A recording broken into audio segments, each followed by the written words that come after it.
Hi there, my name is Anthony. This is my first movie review.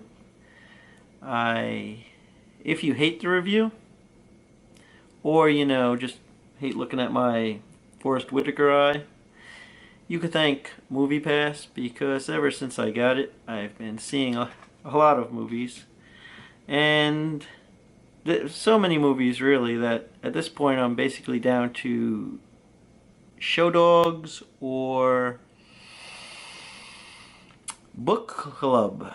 Yeah, I'm very excited to see both of those. Luckily, some more movies came out this week, and I went to see Upgrade.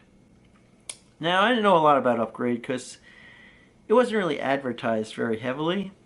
I watched a trailer because I've been watching anything that's getting a wide release. I assume we're going to get into our theater, so I watch it and see if I want to see it. It looked kind of interesting. The premise looked unique. Now, I wasn't expecting. I guess I should stay away from spoilers. I don't understand why people watch reviews if they don't want to be spoiled, but just so we don't have anybody crying in the two comments that we're going to see for this video. It was really good. If you like science fiction, if you're a fan of RoboCop, The Terminator, Blade Runner, there's definitely something you're going to like in this movie. I would just go see it. You could just turn off the review right now. Just go watch it for yourself. You're going to probably enjoy it. The acting was good. The cinematography was amazing. It was kind of like Neon Demon-ish. If you have watched that movie, I'm sure the 5 of people who watched this review probably have seen that as well. I didn't care for the movie, but the cinematography was great. Lots of just amazing shot setups, and the ideas in this movie were really good too. I mean, there was a lot of technology in this movie. A lot. And it actually made sense, which in a lot of science fiction movies, the technology is just there just for the hell of it. I mean, look what we can do with CGI. It's fucking brilliant. Probably shouldn't curse, but yeah. I'll try to avoid that. But yeah, we're going to get into spoilers because, as I said, you just go watch the movie if you like science fiction at all. Because, when I watched the trailer, the movie was interesting. It looked interesting anyway. And I thought it had kind of like it kind of seemed a little bit video game-ish, so I was a little concerned it might just suck. But this movie was actually very much a slow burn, kind of like Blade Runner. It had a great storyline, and it took a lot of, I wouldn't even say twists, but they did a lot with the story where it made sense.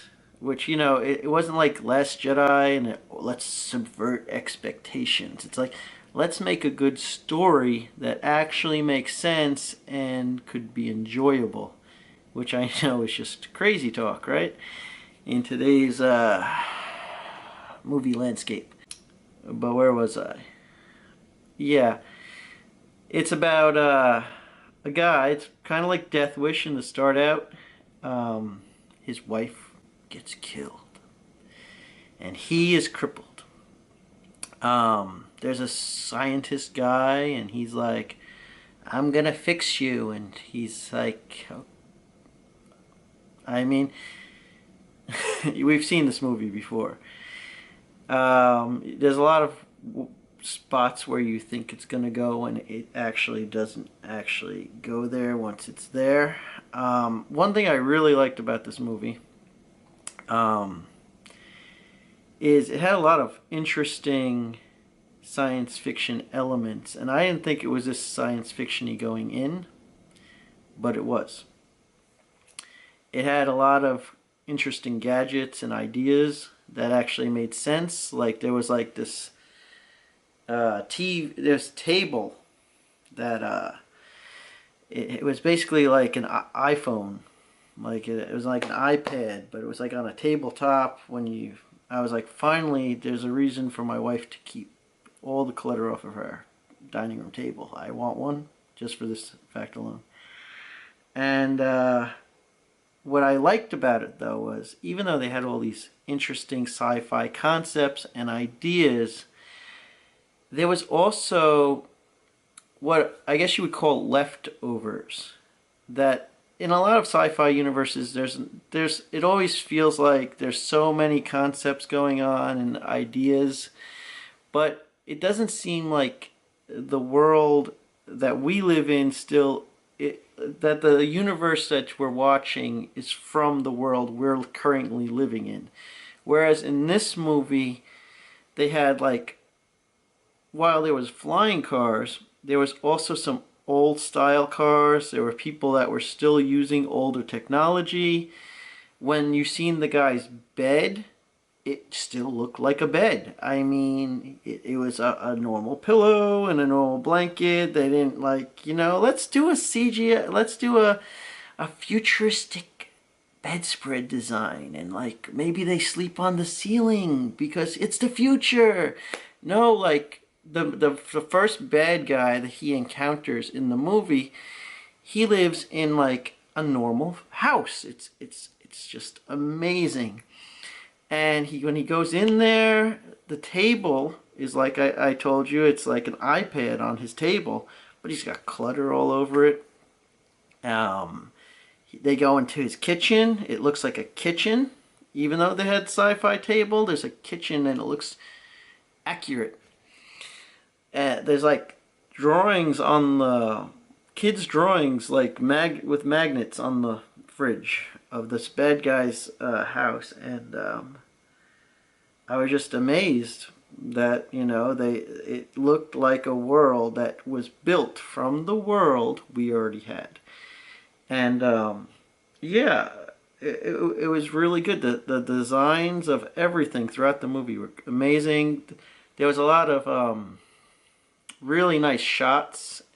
Like the framing, like you really don't see it in movies anymore, where you could see where they were actually had a design in mind for the framing of the shot, and they had certain lighting, and some of it was really like beautiful stuff. Like early on in the movie, our main character, he had he gets paralyzed, and he's in this chair, and they really it went to a dark place, like a much darker place than you'd think a movie like this would go. It was a lot deeper, and they showed how he just was like miserable living in this chair.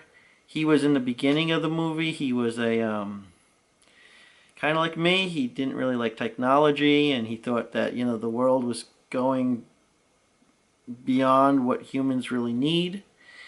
And he gets stuck in this chair, and it's like a nightmare world. I mean, technology is just everywhere. There was this really nice shot right in the beginning, like when he was there, and there's these mechanical arms that were designed to help people who couldn't help themselves, and they'll make smoothies for you or whatever. And there was a really nice shot in the beginning where it was like framed, and he was in the middle just stuck in this chair, and like the arms were like on either side, and the way they shot it was just beautiful. I mean, you could see it was just the symbolism in the shot kind of reflected the whole movie, where this technology is encroaching on him, and you don't really see stuff like that in movies no more. You're not going to get that out of the Avengers. And I like the Avengers, but it's this is more of a movie from my standpoint of what a movie should be, and it had a definite direction, and you really could see the craftsmanship in it and what he was going for throughout the whole movie. I mean, I don't want to spoil everything. If you watch it, you'll see for yourself. It was really good. Another thing that was really surprising to me in this movie, because it was such a slow burn and story driven, was just explosions of gore. Like if you like gore, I mean, it's not all over the movie. You're not going to be like, oh my god, this is like. I found out after the fact it was made by the guy who made Saw, which I'm not really a fan of Saw. I mean, it's torture porn, whatever. The first one was okay. After that, it's just kind of like redundant. Um, but this, once in a while, you could see. I didn't know it was by him until after I seen the movie, and I was amazed because I kind of underestimated him, I guess. I'm sorry. I apologize because I thought directing on this was really good. But once in a while, like, the gore in the movie is just great. Like, I like gore in small doses. And I like it when it's really well done. And it was here, and it was pretty shocking when it happened. And it was cool. I mean, it looked good. And also the action sequences were really well shot. They weren't like Christopher Nolan Batman, where you couldn't tell what the hell was going on. You know, Whannell, I guess, Leigh Whannell. I don't know his name. It's weird.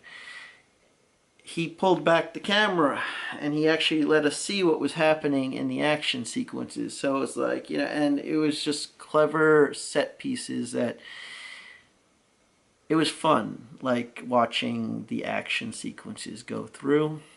Like I said, the movie was really great. I mean, I'd say it's a definite solid 7 to 8 out of 10 for me. I'm gonna buy it without a doubt when it comes on DVD.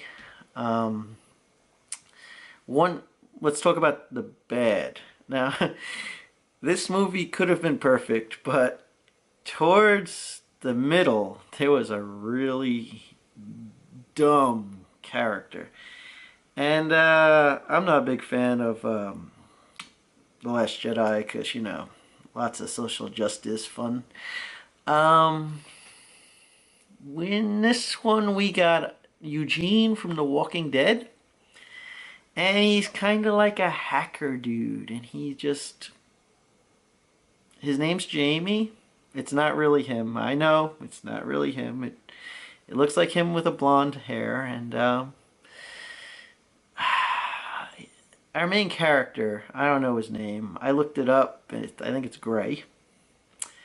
He goes to this hacker person to help him during the course of the movie.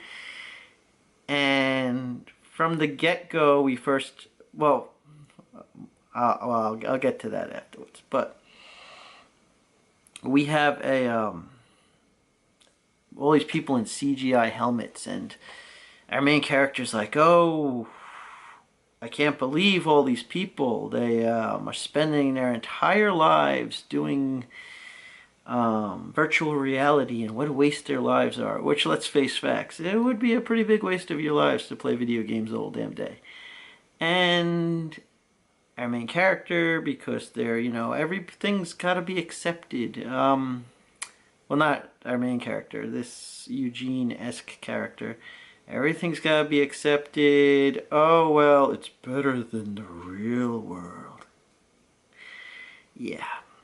Just do drugs, kids, because it's better than the real world. Don't face reality. It's dangerous, okay? Just do not face reality. But that's not even the worst of it. Because the character's name is Jamie. It's obviously a woman. I mean, it looks like Eugene, but it's obviously a woman. Her name is Jamie. And when our main character goes to talk to this character, she goes, oh, I don't use names. Why are you labeling me? And you're like, fuck you. Sorry. Screw you, movie. Screw you. Then she goes, and don't assume my gender. There was another line after this, but after that I was tuning out. I thought the movie jumped the shark because right before this part, in this movie that was excellent up until this part, we had the main villain character who was in the movie I call him Fuzzy Hitler. He looked like Hitler, but he had a bigger mustache. Whoop. He he's kind of a cyborg. You kind of got the Blade Runner, definite Blade Runner vibe from these characters. And there's four of them, just like Blade Runner, and they're all kind of robotic, and they're cool. I mean, don't get me wrong. They definitely took it in a direction that I thought was definitely interesting. But Fuzzy Hitler, he exhibits this power he never had before, where he sneezes and these little razor blade bugs come out of his nose, and they infect this bartender's brain, and nothing comes of it. He just falls down and he's dead, and it was just dumb. And right after that, we went straight to Social Justice Eugene, and I was like, at that point you're like, oh no, we had a good hour of great movie, and but luckily the ship righted itself. I mean, it could have just went down to shit, but it righted itself. It was really good from that. Right after that, the performances picked right back up. The Eugene character vanished, just like L337. Didn't die, but vanished and saved us from some more bullshit. So, at the end, there's a bunch of twists. At first, the twist seemed a little bit like we were going to be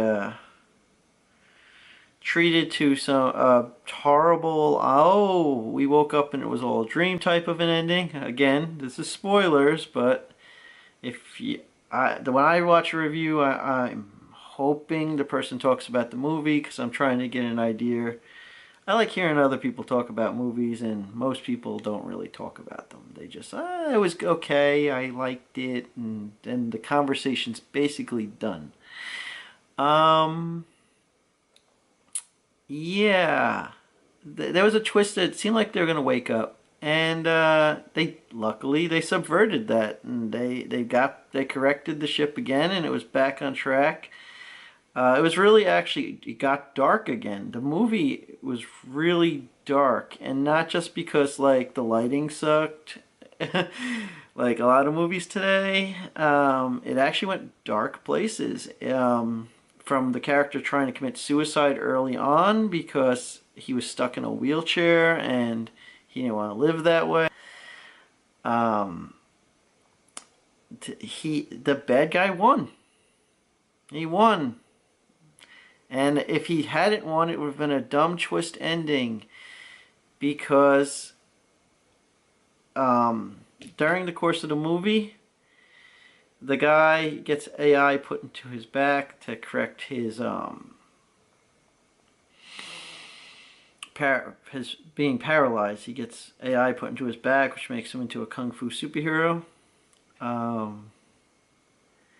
And at the end of the movie, you find out that the AI is looking to take over his body, and the AI was also a true villain of the movie. And I thought the hero was going to find some way to circumvent that and win, but he didn't.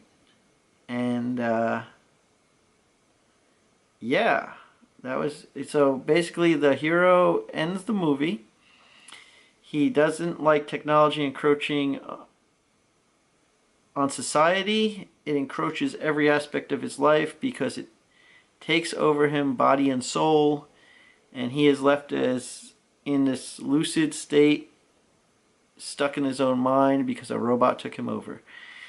And if that's not dark, I don't know what is. And the bad guy won. It was pretty awesome. I left the theater very happy with the movie, and I think it was one of the best movies in the theater in a long time that I've seen. So good job, Leigh Whannell. I don't know if I got your name right that time, but I tried. I really tried. So that's my review of this. Mm, I forgot the title of the movie. Upgrade. That's it. And I hope you post your comments, whether you liked the review. I mean, just my opinion, or what you thought of the movie. Because, as I said, I like hearing other people's opinions on shit, and I thought this was a pretty good one. So, until the next review, which I think is going to be Adrift. Yay, people stuck on a boat. But hey, it's better than book club or show dogs. Whatever. See you around.